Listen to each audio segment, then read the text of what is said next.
పవన్ కళ్యాణ్ భార్య అన్నా లెజినోవా తన కుమారుడు మార్క్ శంకర్ అగ్ని ప్రమాదం నుంచి సురక్షితంగా బయటపడడంతో తిరుమల వెంకటేశ్వరుని దర్శించుకుంటానని మొక్కుకున్నారు. ఇటీవల ఆమె తిరుపతికి వచ్చి తన మొక్కును చెల్లించుకున్నారు. సాంప్రదాయబద్ధంగా తలనీలాలు సమర్పించారు. అనంతరం అన్నదాన కార్యక్రమాల్లో పాల్గొన్నారు. అయితే అన్నా లెజినోవా తలనీలాలు సమర్పించడంపై కొందరు సామాజిక మాధ్యమాల్లో ట్రోల్ చేస్తున్నారు. ఈ ఘటనపై సినీ నటి, Telangana Congress party MLC Vijayashanti trollers పై ఫైర్ అయ్యారు. 8 ఏళ్ల పవన్ కుమారుడు Mark Shankar Singapore summer camp లో ఉండగా అక్కడ అగ్ని ప్రమాదం జరిగింది. దీనిలో అతని చేతులు, కాళ్లకు గాయాలయ్యాయి. వెంటనే స్థానికులు బాబుని ఆస్పత్రికి తీసుకెళ్లడంతో గండం తప్పింది. ఇక శంకర్ కొంతవరకు కోలుకున్నాక ఇటీవల హైదరాబాద్ కి తీసుకువచ్చారు. ఆ తర్వాత పవన్ సతీమణి అన్నా లెజినోవా తిరుపతికి వెళ్లి స్వామివారిని దర్శించుకున్నారు. అన్నా లెజినోవా స్వస్థలం రష్యా. ఆమె పుట్టుకతోనే క్రిస్టియన్.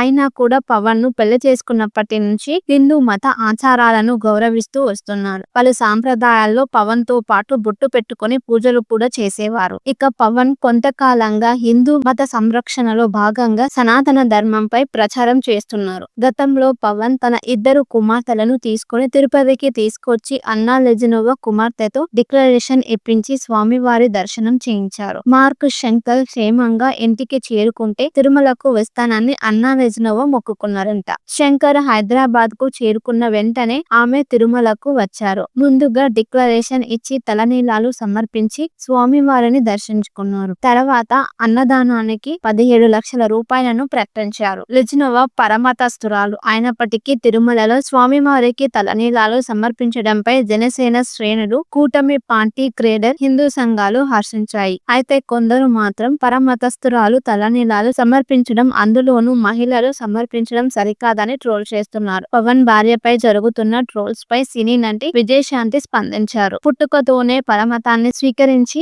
ఇండియాకు వచ్చి హిందూ ధర్మాన్ని విశ్వసించిన మహిళ ఏపీ డిప్యూటీ సీఎం పవన్ సతీమణి అన్నా లెజినోవాపై కొందరు ట్రోల్స్ చేయడం అత్యంత అసమంజసమని ఆమె ఫైర్ అయ్యారు. అనూహ్యంగా జరిగిన ఘటనలో అగ్ని ప్రమాదం నుంచి వారి కుమారుడు బయటపడేందుకు ఆ విశ్వాసాన్ని నిలబెట్టిన నిలువెత్తు దైవం శ్రీ వెంకటేశ్వరునికి కృతజ్ఞతగా తిరుమలలో శ్రీవారిని దర్శించుకుని తలనీలాలు ఇచ్చి అన్నదానం ట్రస్ట్ కి విరాళం సమర్పించి సేవను కూడా చేశారు. సాంప్రదాయాన్ని గౌరవించిన అన్నా లెజినోవాను ట్రోల్ చేసే వారిది ముమ్మాటికి తప్పేనని విజయశాంతి ఖండించారు. ఈ మేరకు ఆమె ట్వీట్ చేశారు.